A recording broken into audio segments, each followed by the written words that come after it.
With Thanksgiving right around the corner, many of us are starting to put the finishing touches on our menu.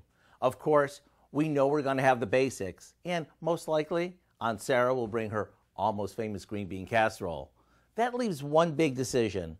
What are you going to serve for dessert? How about one that combines the best of a pecan pie with a rich as can be chocolate pie? If that sounds good, check this out. In a saucepan, we melt some unsweetened chocolate with a can of sweetened condensed milk.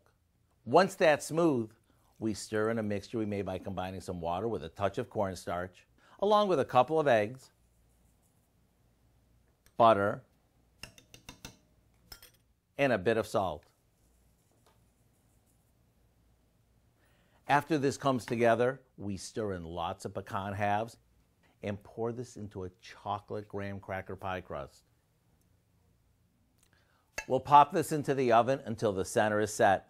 Then all that's left to do is wait for it to cool. Let me tell you, that part won't be easy. And whether you plan on serving this just because or after your holiday feast, you can't go wrong. Just don't forget to dollop it with some whipped cream. To get the recipe for our chocolate pecan fudgy pie, all you have to do is head over to our website. I'm Howard in the Mr. Food Test Kitchen with Kelly, who loves anything chocolate.